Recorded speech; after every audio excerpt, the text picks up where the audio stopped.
Assalamualaikum warahmatullahi wabarakatuh. Halo para adik-adik mahasiswa sekalian. Pada kesempatan kali ini saya akan memaparkan materi tentang reformulasi dalam bentuk sediaan obat. Sebagai pembukaan di sini, kita tahu bahwa obat adalah senyawa yang memiliki aktivitas yang dapat merubah fungsi fisiologis dari tubuh. Dalam bidang farmasi, senyawa obat ini disebut sebagai active pharmaceutical ingredient. Bentuk active pharmaceutical ingredient ini bentuknya ada yang berupa padatan serbuk, padatan kristal, dengan ukuran ataupun bentuk yang bermacam-macam. Bahkan tidak jarang dalam bentuk cairan. Bentuk-bentuk tersebut tidak memungkinkan diberikan langsung kepada pasien dalam bentuk tunggalnya. Misalkan di sini dalam bentuk serbuk, kemudian di sini juga ada dalam bentuk cairan. Farmasis berperan dalam memformulasi senyawa aktif ini untuk dapat dirubah menjadi bentuk sediaan yang akhirnya bisa dideliver atau diberikan kepada pasien. Tentu kita tahu bahwa rute pemberiannya bisa secara peroral, parenteral, ataupun juga transdermal. Oral yaitu melalui gastrointestinal, parenteral berarti di luar jalur gastrointestinal, bisa secara intramuskular, intravena, atau dalam bentuk yang lainnya. Selain rute peroral, ada juga rute topikal. Nah, farmasis di sini berperan bagaimana mengcreate bahan aktif tadi supaya bisa menjadi bentuk sediaan dan dihantarkan dengan rute yang tepat. Oleh karena itu, farmasis bisa disebut juga sebagai seniman. Karena farmasis mampu menghasilkan mahakarya dalam bentuk sediaan yang indah dan bisa diterima oleh pasien. Ilmu yang mendasari desain bentuk sediaan adalah farmaseutika. Farmaseutika berkaitan dengan formulasi zat obat murni menjadi bentuk sediaan. Komponen formulasi sediaan obat terdiri dari komponen obat dan komponen non-obat. Nah, di sini dia perlu dilakukan formulasi supaya bisa dijadikan sebagai dosage form atau dijadikan menjadi bentuk sediaan. Eksipien di sini berperan dalam upaya membantu zat aktif menjadi berbagai macam bentuk sediaan.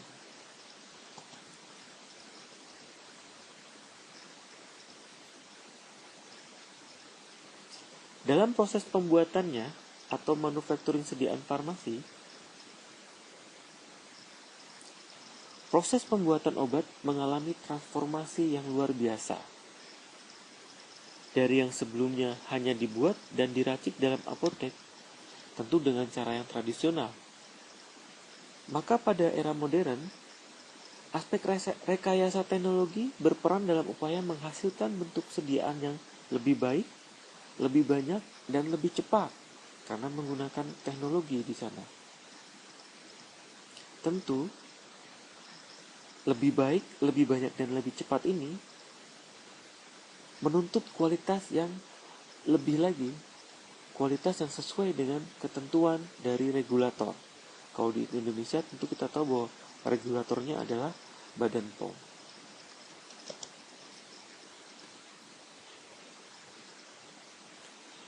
Farmasis sebelumnya dia melakukan pembuatan sediaan obat di dalam apotek. Sehingga kita kenal farmasis sebagai orang yang dia melakukan dispensing and compounding.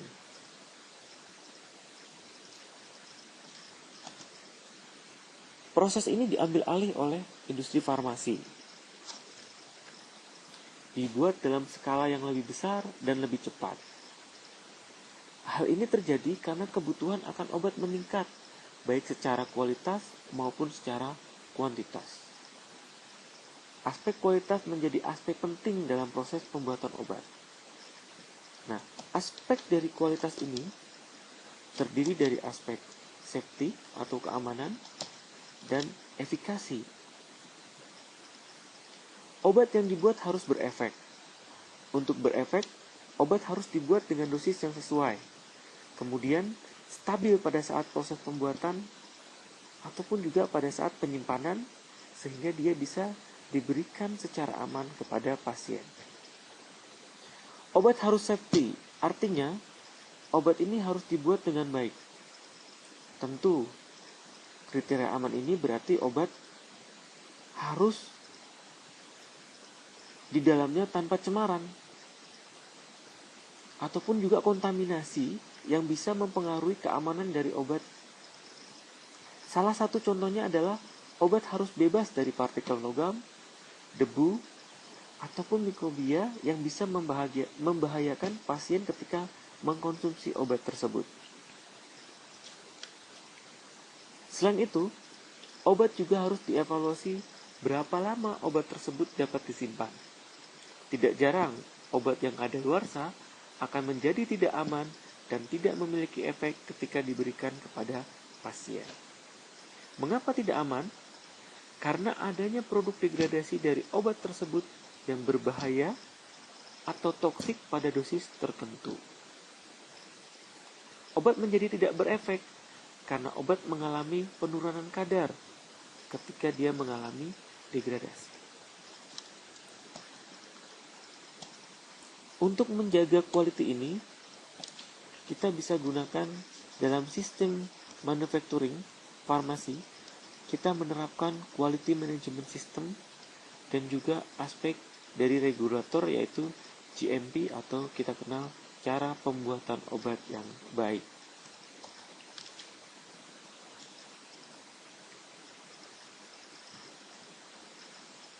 Farmasis dituntut untuk memiliki kompetensi. Kompetensi yang pertama, menghasilkan produk yang aman dan berkualitas berdasarkan ketentuan yang ada. Berdasarkan ketentuan di sini artinya aturan dari regulator atau Badan POM.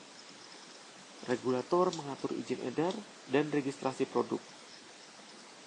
Untuk bisa mendapatkan izin edar, maka obat tersebut harus terregistrasi dahulu.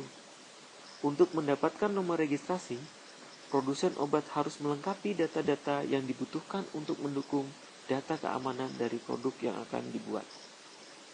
Contoh data pendukung yang bisa digunakan dalam proses registrasi adalah stabilitas ataupun juga data farmakokinetik, farmakodinamik dari obat tersebut. Kemudian, farmasis juga harus mampu memformulasi sediaan berdasarkan efek terapi yang diinginkan. Dalam memformulasi sediaan, tentu farmasis harus mempertimbangkan bentuk sediaan dan rute yang sesuai berdasarkan terapinya. Kemudian, mengembangkan produk yang dapat diterima oleh pasien. Pengembangan produk di sini bisa berupa pengembangan formula. Farmasis harus mampu mengembangkan formula berdasarkan ketersediaan bahan baku dengan pertimbangan efektivitas dan efisiensi baik dari proses maupun bahan baku yang digunakan. Mengembangkan produk baru yang inovatif yang dapat diterima dengan baik oleh pasien. Contohnya, kita bisa mengembangkan sediaan-sediaan seperti sirup, gummy, dan lain sebagainya.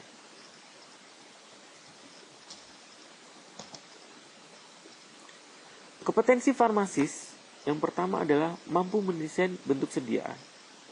Kemudian, mampu merancang dan membuat formulasi. Kemudian, mampu membuat dalam skala industri beserta evaluasinya.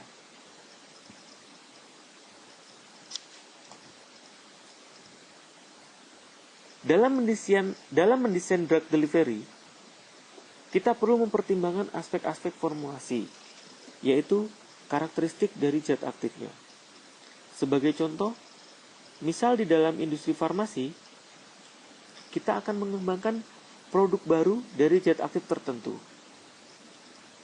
Langkah awal yang kita lakukan adalah kita lakukan penelusuran literatur zat aktif dalam kompendium, bisa USP, bisa NF, ataupun farmakope ya, sebagai bahan pertimbangan. Pertimbangan yang bisa dilihat adalah sifat karakteristik fisikokimia dari bahan aktif tersebut. Misal kita bisa lihat dari aspek larutan.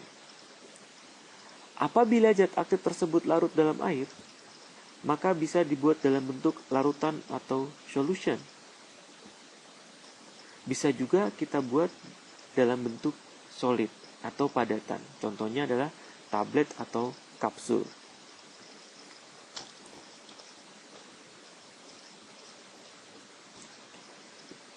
Namun, apabila zat aktif tersebut tidak larut dalam air, maka bisa dibuat dalam bentuk sediaan padat, suspensi, maupun juga emulsi.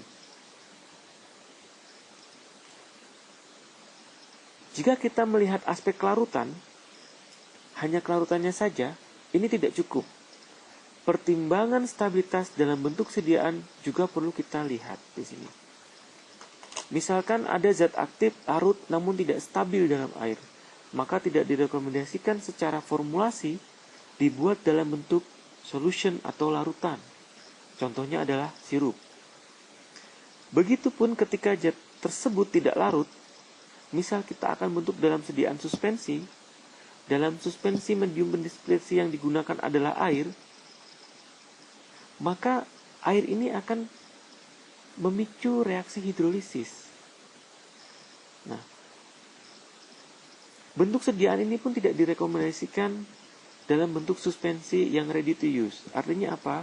Sudah ada komponen air di dalam formulanya. Maka kita bisa memodifikasi, kita bisa merubah dengan memformulasikan dalam bentuk dry suspension agar obat ini bisa stabil lebih lama.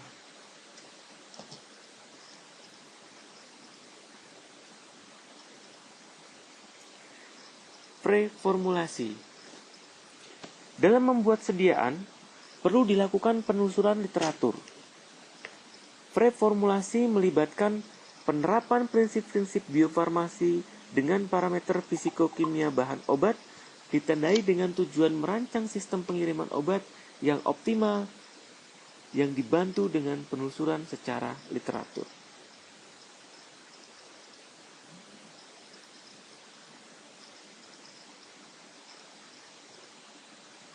Adapun contoh parameter yang dipertimbangkan antara lain kelarutan, titik lebur, stabilitas, karakteristik dari mikroskopik zat aktifnya, kemudian juga density-nya, sifat alir dan kompatibilitas zat aktif dengan eksipien ataupun juga eksipien dengan eksipiennya.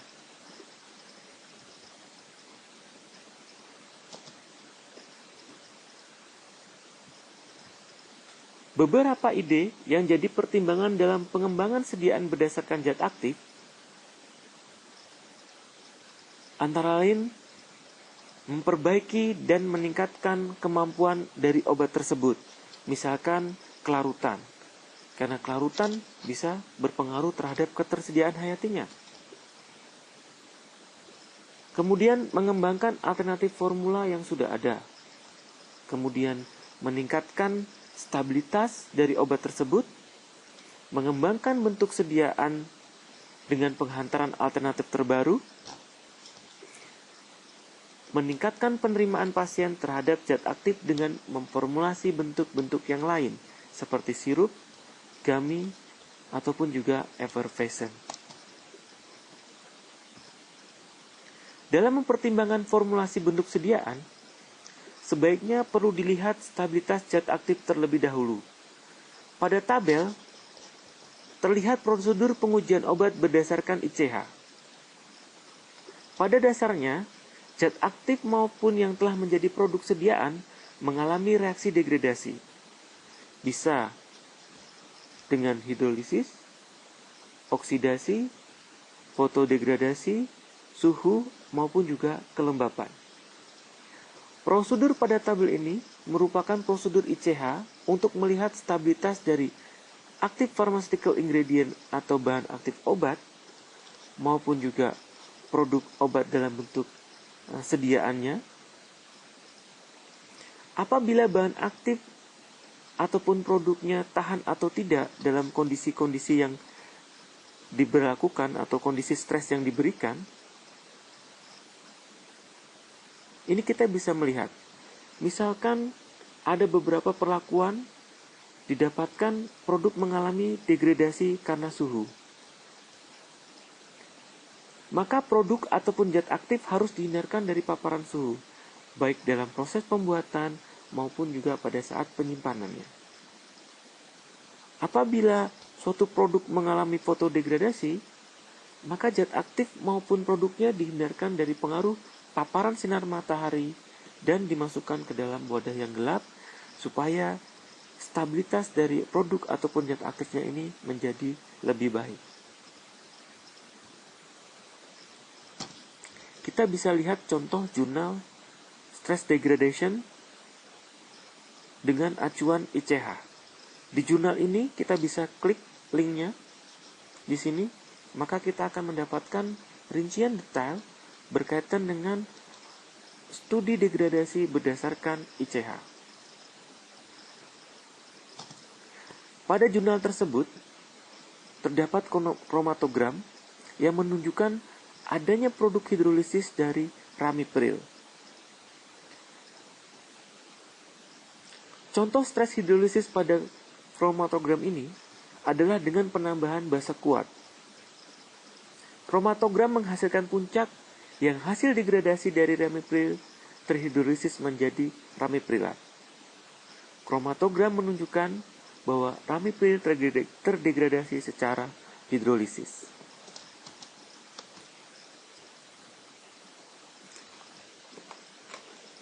Preformulasi, tiap zat memiliki karakteristik fisik dan kimia yang berbeda.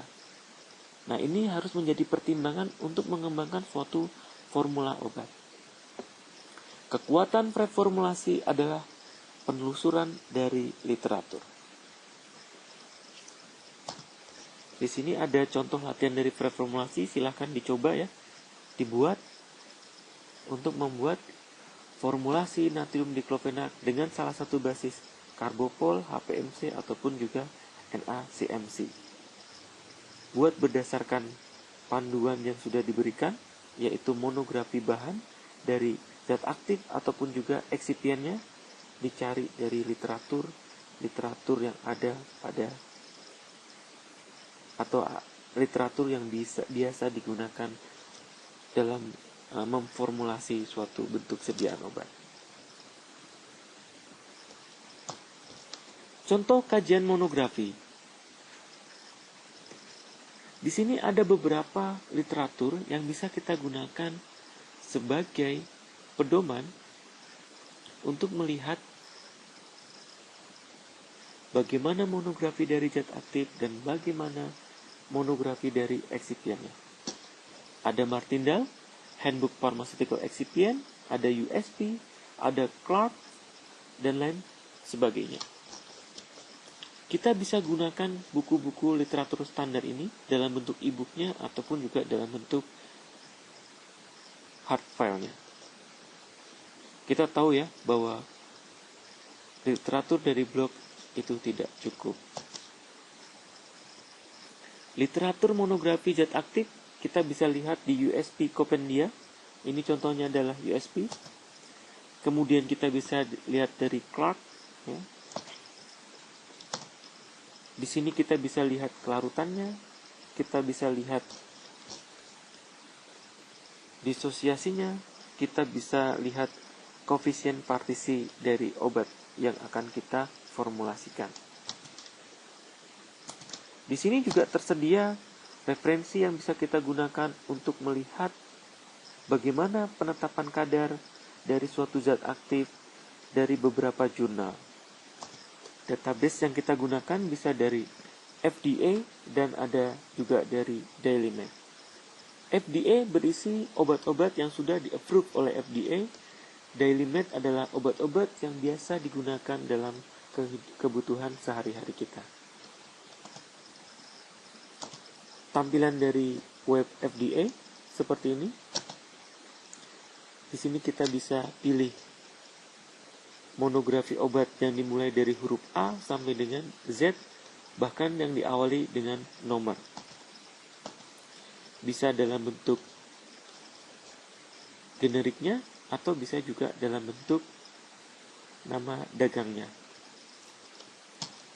Misalkan kita gunakan data FDA di sini, kita bisa jadikan dia rujukan dosis dan bentuk sediaan. Contoh di sini adalah diclofenac sodium. Bentuk sediaannya ada dalam bentuk gel topikal dengan kekuatan 3%, kemudian solution, bahkan ada tetes mata juga, kemudian solution untuk topikal, tablet delay release, ataupun juga tablet dengan extend release. Ini kita bisa jadikan rujukan dosis dan bentuk sediaan. Apabila kita mau membuat formula obat, kita bisa merujuk ke sini. DailyMed hampir sama dengan FDA. Di sini kita bisa lihat, misalkan di sini diclofenac sodium, kita bisa tahu pabrikannya siapa. Kemudian juga di sini ada labelnya, ada dari deskripsi, clinical pharmacology, indikasinya, kontraindikasi, warningnya bagaimana, precautionnya bagaimana, efek sampingnya bagaimana, overdosisnya bagaimana, dosisnya juga bagaimana. Pada DailyMed kita bisa lihat di sini ada formula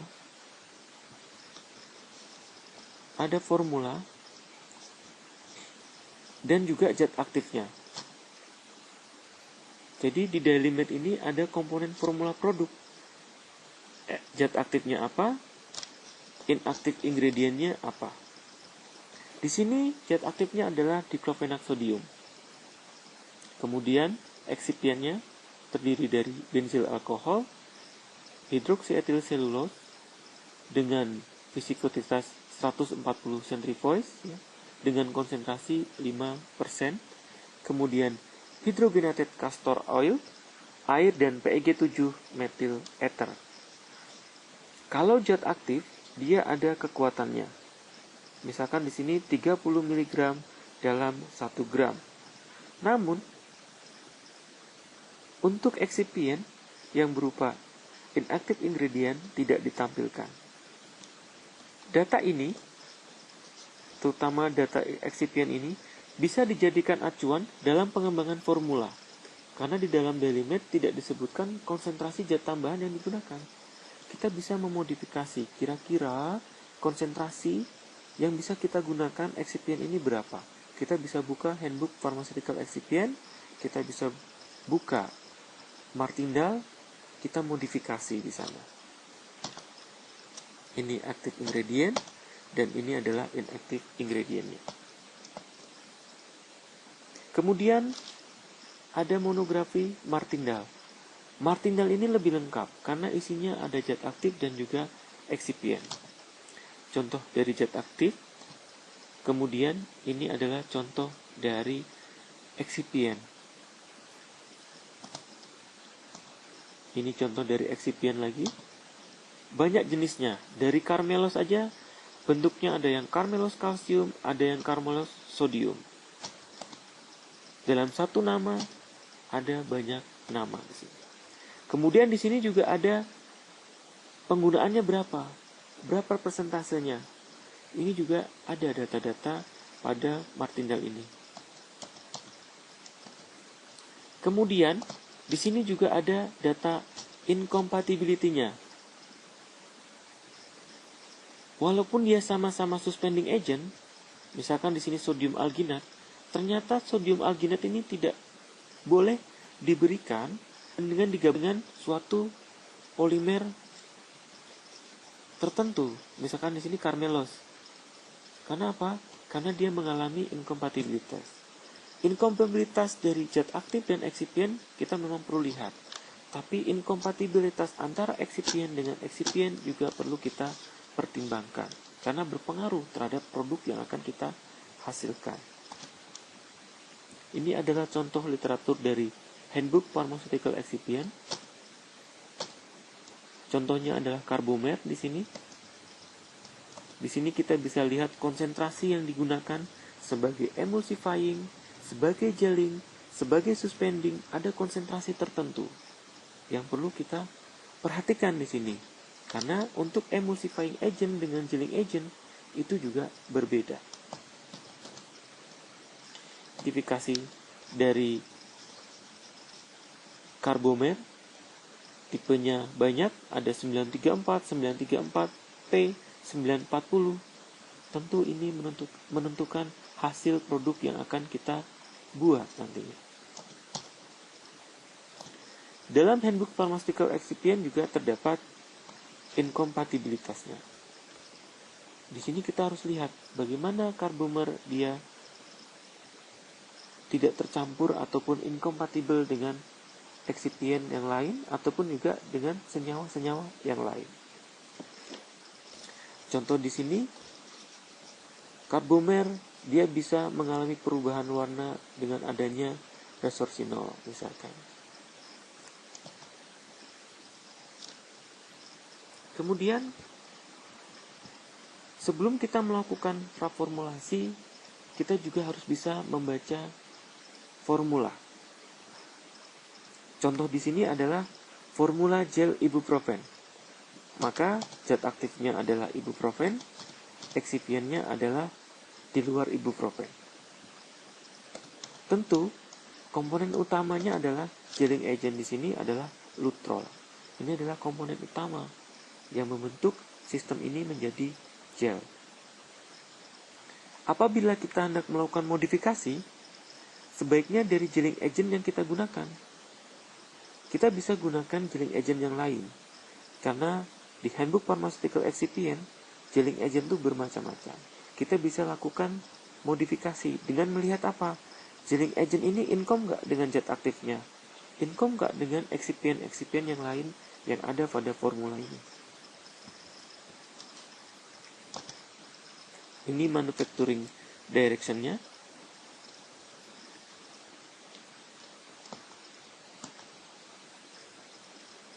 Ini contoh monografi dari ibuprofen. Kita bisa lihat di USP ataupun juga di Clark. Kemudian ini adalah contoh Handbook Pharmaceutical Excipient dari lutrol atau poloxamer. Oke, selamat berkreasi.